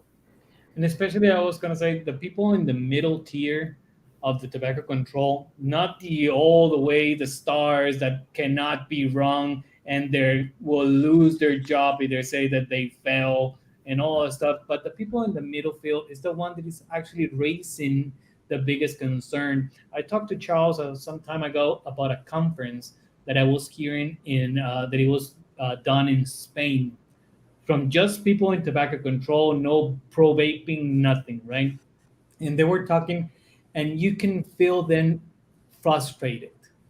You can feel them that they're not getting anywhere. that they're not their arguments are not being well received, that the people is not supporting them, the people in general. So they are starting to feel frustrated. We're not gonna never see the people in the upper tier, right, making the big salaries. For example, in the United States, the Myers and the Kovac, that is from the Truth Initiative and all stuff.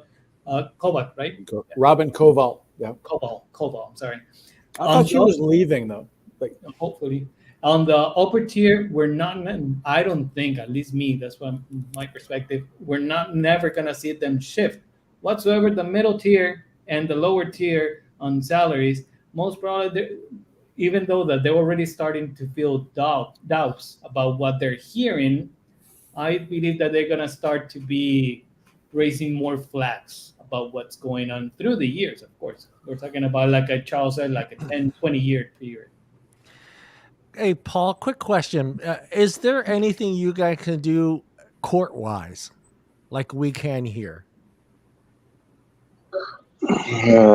That's a really tough one because litigation is not easy in this country. Look, I mean, is there even funding for that? I should actually say. No. Look, probably the most interesting, if we could get this off the ground, and Colin and Alex and a few of the others have actually alluded to this in the future, that if we got enough power within government or enough of the ministers to actually come to our side and say, well, hang on, how about a royal commission into this? And that would then uncover where the funding is coming from and how it's being distributed. And then everyone and all the witnesses would then have to give testimony.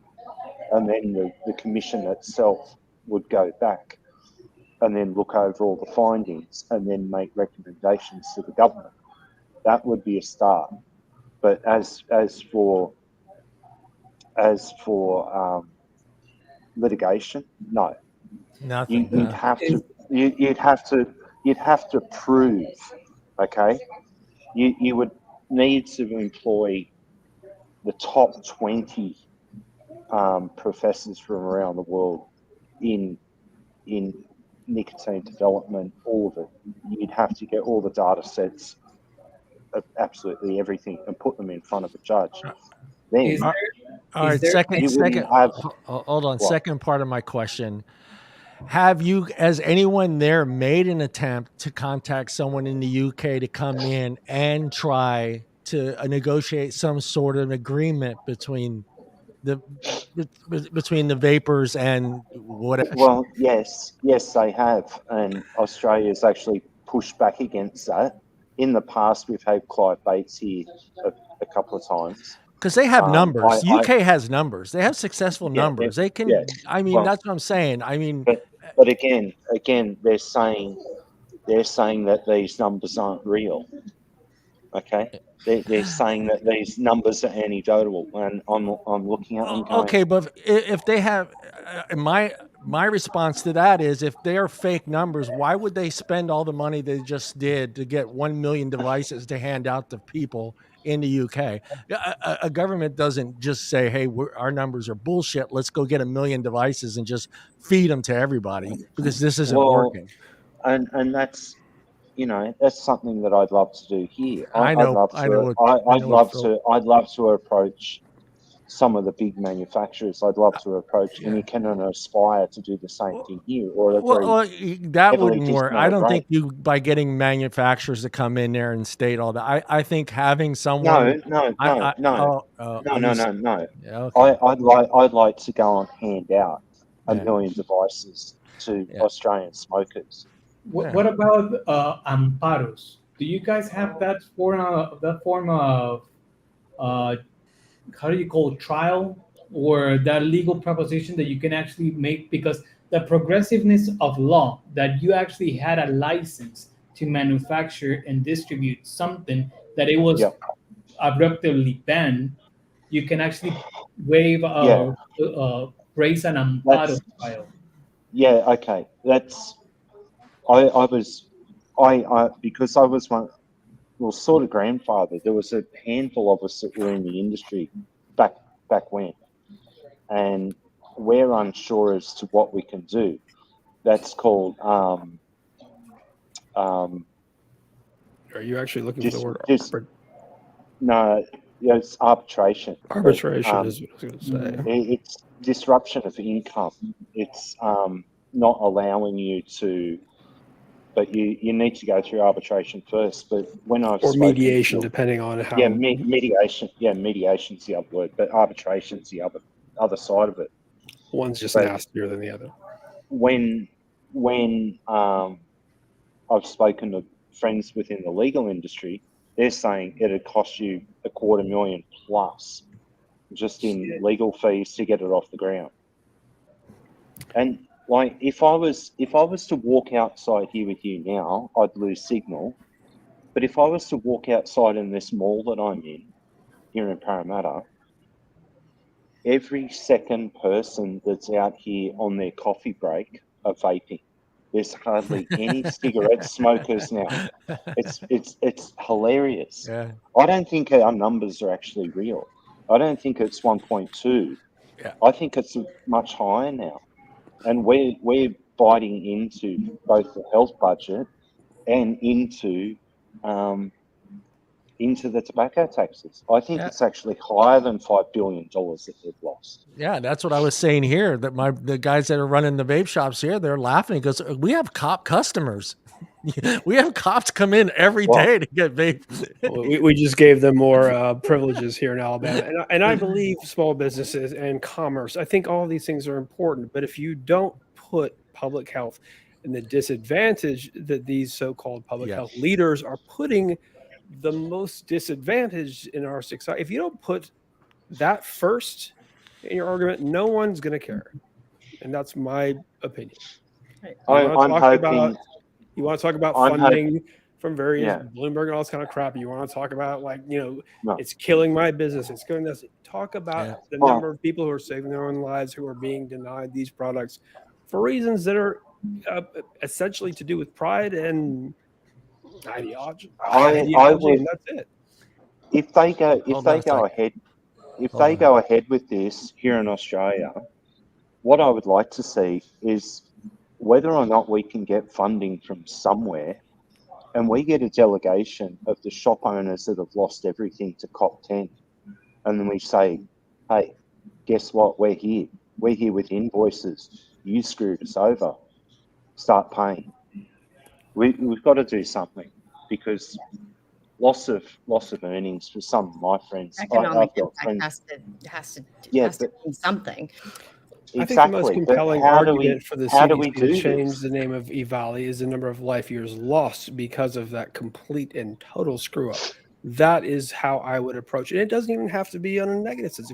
This is how many life years we can save by changing just the nomenclature alone. I'm saying there has to be a. The anecdotal thing is what kills me, because a few stories is anecdotal. To me, thousands and thousands of stories. Isn't that data at some point? Doesn't that measure up to data at some point? It is a data set, yes. But here's the other really interesting part, and Charles and Jeffrey are going to love this, and you guys as well. Sandro's been out beating his chest again because he's just been given $91 million to set up the Australian version of the CDC. Yeah. Oh. Why does he sound like such a child when he's having a on-air radio debate with Dr. Garrett McGovern, who actually does know a thing or two about harm reduction? He sounds like a bush league child. He's a TV doctor. Yeah. Be that as it may, does no one notice the stark contrast between a person who has years of experience in the harm reduction space versus someone who is literally trying to get ratings on a television show? Yeah, exactly.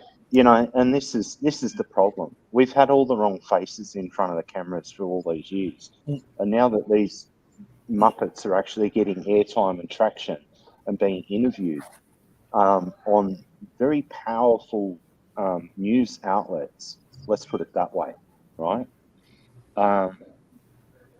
That's a worry. We can't get time. We can't get any time.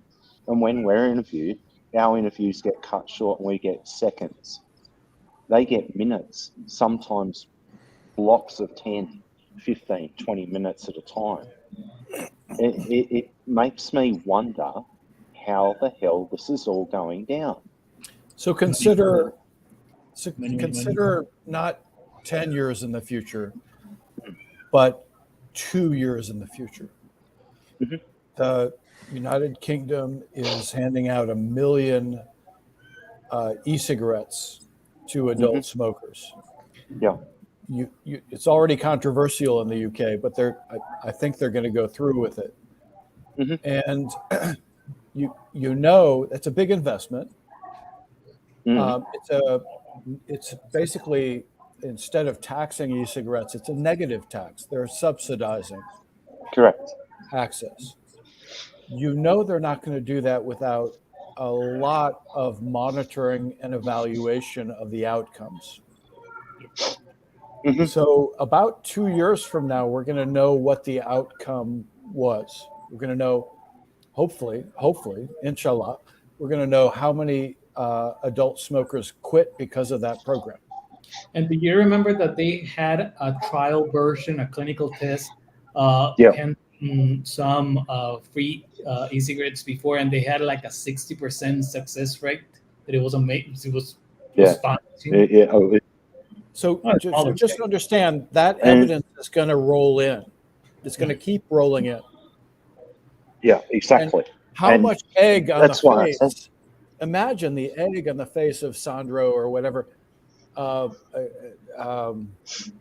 what's his name? Simon Clark. Chapman. Simon Chapman. Like all these people who've taken, they've staked out such incredibly strong and evidence-free positions. How is that going to go down? Because we know what the results are going to be of that kind of analysis in the UK. They're going to say, well, like Australians are different. I guarantee you, I know what the first question out of Australian Tobacco Control's mouth is going to be. Who funded it? Correct. How are they going to wrap their head around the flavor preferences for that as well? Well, that's the other thing. This flavor ban business. I was in a couple of emergency meetings when it got handed down, like with a manufacturer that I work with in the United States to do with flavors. But we've got complete data sets now, and all the hard work that I've put in over the last 5 years on that set of flavors to prove that these are safe for combustion. I don't know what's going to happen to all that work. And one of my submissions to the government when we had the submission period with the TGA, one of my documents was not actually accepted. My 4-page document was not accepted by the TGA. They said that I was completely funded by the tobacco industry. And I said, I'm not in any way, shape or form. I said, am I driving around in a Ferrari? No. I said, because of you Muppets, I'm in this situation now. I poured every last cent into my fight here in Australia, and look where I've ended up. And they don't care, right? They really don't care. If this goes down here in Australia with a flavour ban and a ban, and then saying that all hardware, you'll need a prescription for hardware, are you kidding me? They're just beyond. I've had some wild dreams over the years, but this is beyond anything that I've ever seen anywhere in the world. I think we can all agree that the situation in Australia is really beyond words. It is. What's happening in Thailand now? Jeff, do you know? Well, pretty good discussions about the legalization of vaping devices. There has been ACE is making a shit ton of work there in media and stuff, so it's looking pretty good. And you know what? And just Paul had mentioned some in Chile. I don't know if you guys knew, but in Chile, nicotine was only be able to be sold in pharmacies. I'm sorry. So it's kind of it's a bit similar to the Australia situation, They tried to ban vaping whatsoever. They were not able to. And now that this bill that is going to go to the second chamber of deputies, because one is for the Senate, and the other one is kind of the deputies. So they have to go through a mixed chamber and some shit like that. And so it is pretty similar to the situation. So I was going to ask you, first of all, one of the key aspects that drove a little bit the conversation in Chile was the physical manifestations that they were done. Ignacio did a couple of physical manifestations there, and it started to bring a light into that there's some people that actually are against this type of measures that the government were taking. So is it allowed in Australia to hold a physical demonstration? Demonstration. Mhm. Sorry, guys. Is it allowed, Paul? No,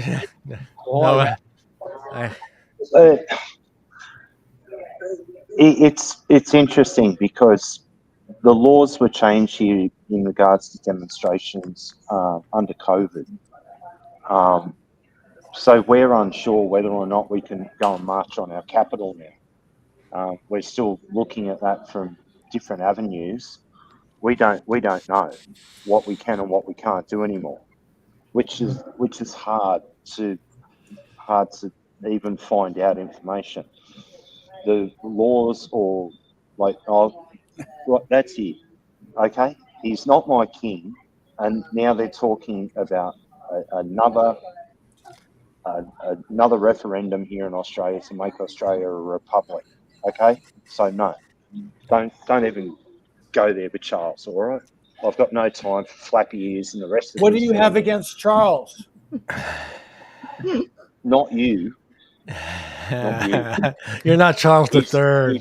Think about Charles for 5 minutes is to have lost 5 minutes. And you didn't wait. You didn't wait. Yeah, you didn't wait 70 years to get a job either. So. We do have a lot of success with demonstrations in the United States here.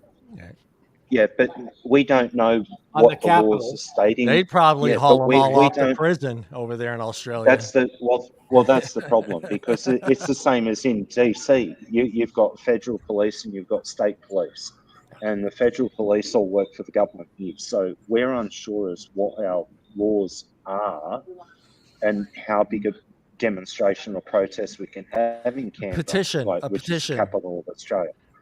A countrywide petition. Petitions don't work here anymore.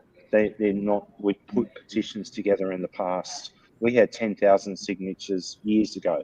We had 20,000 signatures. Nothing. Crickets. That's all we got. Crickets. Well, regardless, we don't know what to do. What you think of it in 2019 when we went up to DC, that did have an impact. Yeah, it did. And we wanted to do the same thing. I think so. We want to do the same thing here in Australia, but you've also got a lot of lazy sons of bitches here that don't want to get off their ass. They want us to do all the heavy lifting for them, and they reap the rewards. Yeah, we got 2 minutes. One more last question for Charles here. Sure. If you had an hour alone in the White House, what would you do? Steal the China. I would steal all the ashtrays. Those are souvenirs, man. Best answer ever. They're dinosaurs, and they're going to end up in a museum. I can make a donation to a museum. You can get spittoons at the Alabama State Capitol. There is still one spittoon in the American House of Representatives. There used to be dozens and dozens, but it's like Strom Thurmond is still around. Spittoon, ceremonial. Ali, were you the one that, I don't know if it was you or somebody else that said they would steal all the batteries and all the remote controls? I thought that was brilliant. Or you'd see how many remote controls are missing batteries. How about that? That would be even more revealing. Yeah, steal the batteries out of every single remote control in the White House. I thought that would be brilliant. I could see Biden sitting there. This damn thing ain't working. Leave a jewel in everybody's desk. Ooh. Yeah, a jewel in every office. That would be hilarious. With a mango pod. I love my time visiting friends in Arlington and DC, all that kind of stuff. But as soon as I got to Adams Morgan, we went to so many bars when I was, barely, old enough to understand how to drink with excellence. I don't think I'm allowed back. Georgetown, maybe. Adams Morgan, no good. But anytime, Paul, anything we can do to help, we'll do it. But the truth is, I think we need a simpler, more concise message that people who don't know what the hell we're talking about can appreciate. Don't go to Australia. Yeah, don't go to Australia. All right, one more last one. One more last one. After that point. Or Thailand. Well, how would that work if I came there? Can I bring stuff as a tourist? Would I be in trouble? I just read it. It said kind of no. Okay.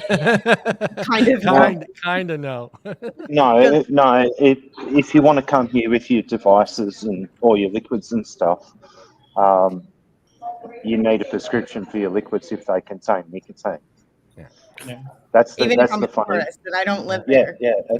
Tourist. Tourist. It's mind blowing. Hey, Charles, one more. Why not? If you were arrested with no explanation, what would your friends and family assume you had done? I burned down some famous public building.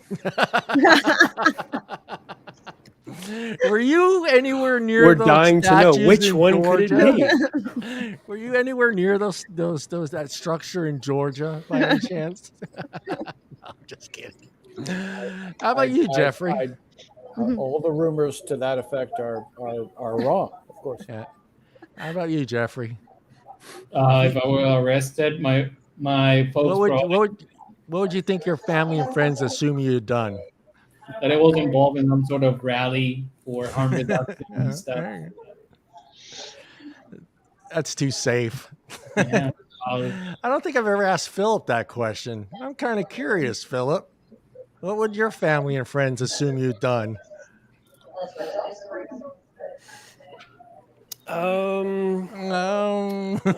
Insulted some massive muscular imbecile who was beating up on his girlfriend and ducked while he was taking a roundhouse from like last spring and decided to throw one in his face. I don't know. Probably that. Yeah. Guilty. Good. That's very good male fantasy. Yeah. It's a Hollywood. It's a Hollywood script. I made that up entirely. Protect the woman, right, Ellie? Yeah, protect the woman. Well, hey, Charles, thank you for joining us. Jeffrey as well. It's good to have you guys here. I feel bad I got to do something for Tim because he's not here. So let's just pretend Tim is here right now. And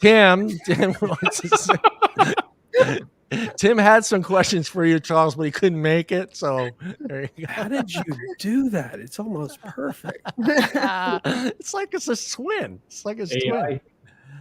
I want to thank Allie, Paul for coming and jumping in, Philip as well, and everybody else in chat. Thank you guys for joining us. We'll see everybody next week. Allie, do we have anybody next week? I'm not sure. I can't remember. You don't have me next week because I'll be in DC. Yeah, you'll be in DC. Yeah, doing some sneak interviews for us, right? No, I'm kidding. All right. So no trivia next week because I'll be locking. I'll have a lot to report the following week. Yeah, we can't have trivia. You have to have Allie. Allie has to be there to be there. And maybe we'll get Jeffrey involved in the little trivia contest that we have. We'll have to throw him in on a team somewhere. See how you do. Oh, that's it for us. Again, thank you everybody in chat. We'll see everybody next Wednesday. Thank you, Charles. Thank you, Paul. Thank you, Jeffrey. Love thank you, Paul. Philip. Thank you, Allie. And thank you, everyone out there. Charles. Let me find the right button and I'll hit it, and eventually we'll sign out here. Bye, everybody. Thank you, John. Oh, man, hold on there. Don't talk. Nobody talk because it'll get picked up. Now I'm talking. I've never been to prison in my entire life. I don't know what you're talking about. Yeah. Jail, though?